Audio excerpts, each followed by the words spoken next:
Sama-sama ingin cari paku enggak? Iya, nak pinggir omah emang melayu.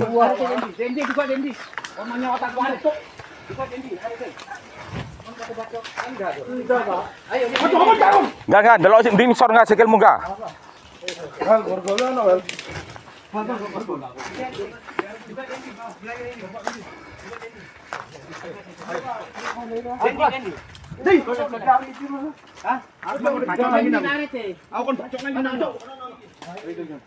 Oke. Di hari tebal. Oke. Yo, melawu ayu enak-enak. Aku kafe cuma sakit dengan penting. Iki. Anu saja video. Nggih. Jaket yang digunakan. Sarung iki. Sarungan ya kamu. Sarung iki. Sarung apa? Ya kato apa? Empun mboten kato. Sarung. Helm iki helm. Sarungan. Helm. Bisa mriki helm. Masker bisa. Masker iku.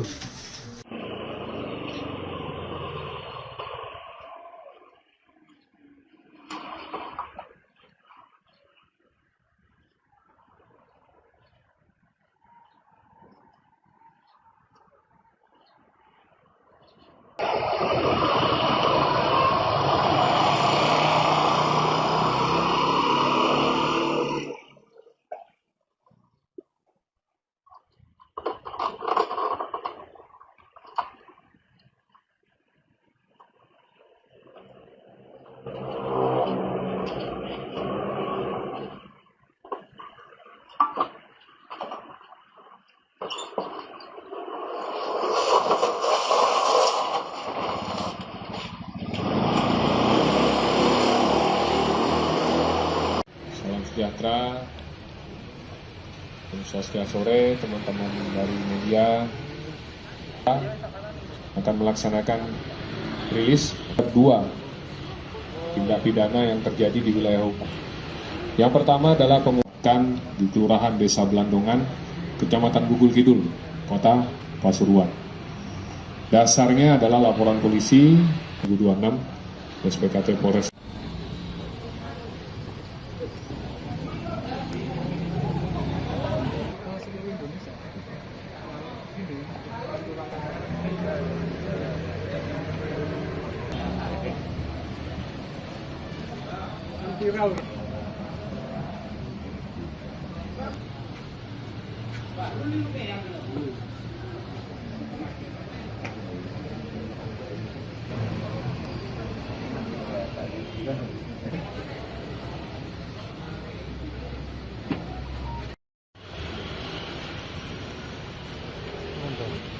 Satu, dua,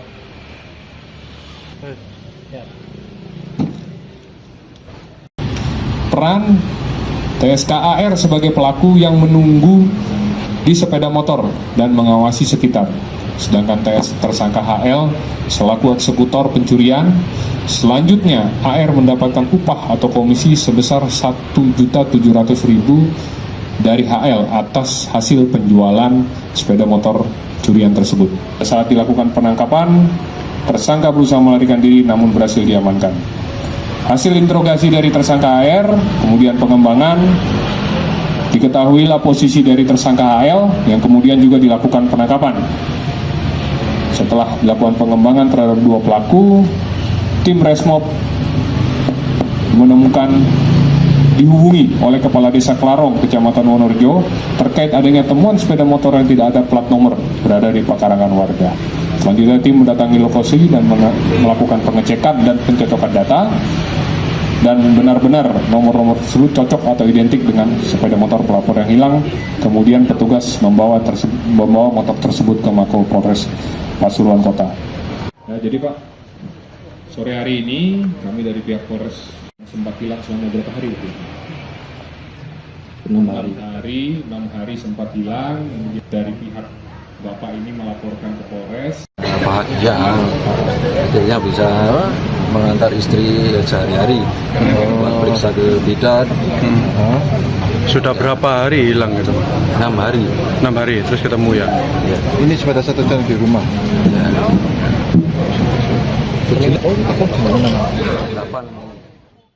Ferdin ya, Adia SH ketika akan melakukan pertandingan sekarang di Stadion Terdakwa Muhammad Adimas Firdaus putra Nasyan telah secara sah berhukum bersalah hukum tindak pidana yang membiarkan atau memperdengarkan rekaman sehingga terdengar.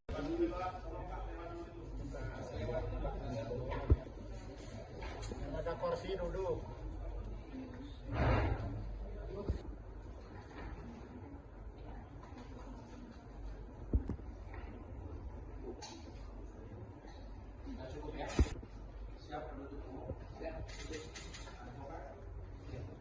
Dalam pembacaan surat tuntutan namun demikian sebelum saya persilahkan perlu kami sampaikan dulu ya anggota kami yang biasa Pak hari ini digantikan oleh Ibu Edi ya harap dimaklumi digantikan oleh terima kasih sudah bahwa terdakwa Muhammad Adimas Firdaus putra Nasyan diajukan persidangan dengan dakwaan melanggar keterangan tidak ada pasal atau barang dari penyidik bahwa saksi wakil bisa sebagai saksi bahwa saya mengetahui ada sebenarnya isinya dia Tito Kenal yang berasal dari akun Facebook pada tanggal 10 Desember 2005.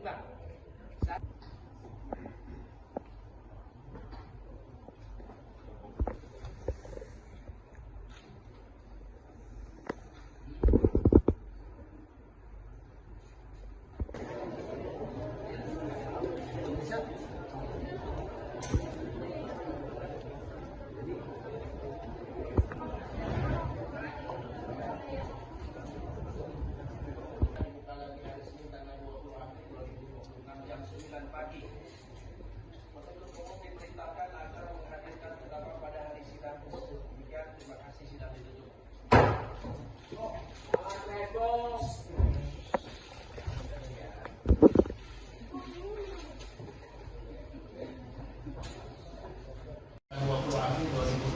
Jam 9 pagi. Penuntut umum diperintahkan agar menghadirkan terdakwa pada hari sidang tersebut. Demikian, terima kasih, sidang ditutup. Selamat naik bos.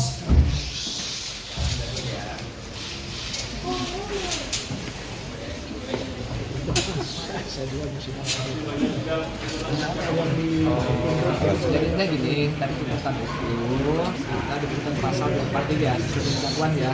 Pasal 243 KUHP yang baru ya.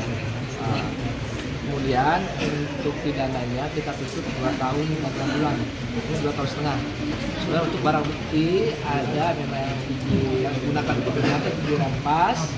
Nah sebenarnya yang tidak berhubungan dengan kejahatan kita kembalikan kepada terdakwa. Untuk sidang selanjutnya Pak, karena memang berarti pasal baru itu Pak? Ya? Pasal baru? Oh, bukan, itu pasal Undang-undang baru? ya, jadi pasal itu dari yang tadi diatur dalam undang-undang ITE, tapi sekarang diatur di dalam KUHP. Jadi masuk dalam itu pasal 243 KUHP. Apa Pak, hakim tadi memberi Ya, untuk menyampaikan pidana itu ya memang bagaimana? ya kita lihat dulu nanti apa dari pembelaan yang disampaikan oleh penasihat atau pidana bagaimana ya. Kita bisa mengenai apa kita mau jawab langsung atau kita mau jawab dulu boleh lihat pokoknya lihat betul lihat langsung. Pak Jaksa. Ya, nun Pak. Pak, saya respons setuju. 6 bulan? 2 tahun 6 bulan. Iya. Gimana Pak? Menurut saya soal berat tidaknya tidak perlu saya komentari, tapi yang perlu kami komentari bahwa tuntutan itu tidak mengacu kepada fakta persidangan, tidak dipertimbangkan 2 hal yang sudah pasti itu. Bahwa terdakwa telah menghapus konten yang memuat ucapan kebencian itu, bahkan sebelum laporan. Karena menurut fakta persidangan itu tanggal 9 sudah dihapus. Sementara laporan polisi yang dibuat oleh rekan-rekan dari Aliansi Sunda Ngahiji maupun dari Viking itu tanggal 11. Yang kedua yang tidak dipertimbangkan bahwa terdakwa sudah meminta maaf dan juga diterima maafnya walaupun diminta agar proses hukum tetap berjalan. Itu yang disampaikan oleh para saksi yang mewakili korban. Saya anggap mewakili korban masyarakat Sunda dan Viking. Jadi dua hal itu tidak dipertimbangkan, sehingga saya pikir apa yang dituntut oleh jaksa itu tidak berpijak kepada fakta persidangan. Hal lain yang juga krusial menurut kami adalah dihilangkannya unsur tentang terjadinya kekerasan terhadap orang dan barang. Padahal baik di undang-undang mengenai KUHP maupun undang-undang penyelesaian pidana, ya, pasal 243 ayat 1 itu frasanya diantaranya bahwa seseorang yang melakukan ucapan kebencian untuk diketahui umum yang menimbulkan rasa permusuhan sehingga terjadinya kekerasan terhadap orang dan barang. Dalam surat dakwaan tadi itu tidak diuraikan mengenai terjadinya kekerasan terhadap orang dan barang. Selama proses pemeriksaan saksi ada upaya jaksa untuk menggiring terjadinya terjadinya kegaduhan. Namun para saksi mengatakan apa adanya bahwa kegaduhan yang terjadi itu adalah kegaduhan yang terjadi melalui DM. Ya, orang-orang mengusulkan adanya aksi ke Polda atau ke aparat penegak hukum. Namun hal itu tidak pernah terjadi. Tidak pernah dikonfirmasi sehingga berujung pada keterbuktian dakwaan. Tidak pernah dikonfirmasi apakah telah terjadi kekerasan terhadap orang dan barang. Akan disampaikan dalam pledoi nanti? Pasti akan kita sampaikan karena memang itu kewajiban kita menurut hukum. Salah satunya apa Bang, pledoi nanti mungkin dari selain itu Bang? Ya, hal-hal yang tidak cukup ditimbang oleh jaksa berdasarkan fakta persidangan serta adanya unsur yang dalam tanda petik dikoruptif lah. Nanti ditulis atau disampaikan respon atau ditulis. Bang, dengan segala pertimbangan tadi yang disampaikan di awal soal perbuatan yang sudah respon lakukan, sudah meminta maaf dan segala macam, tapi tuntutan 2,5 tahun. Ini seperti pembalasan nggak gitu ke klien abang gitu Bang? Saya tidak menganggap pembalasan, tetapi kami beranggapan bahwa secara etika profesionalisme jaksa tidak mempertimbangkan fakta persidangan. Karena para pihak yang terlibat harus terikat pada fakta persidangan, baik itu penuntut, advokat maupun hakim nantinya dalam menjatuhkan putusan harus berdasarkan fakta persidangan. Ya, ada permintaan maaf itu, ya kami akui secara norma sosial saudara Firdaus itu telah melakukan, secara norma hukum belum tentu. Disitulah proses hukum ini menguji kebersalahan terdakwa itu di mata hukum. Stay updated, info terkini masih banyak. Jangan lupa subscribe, like, dan share YouTube official OKZone. Dan selengkapnya ada di okezone.com.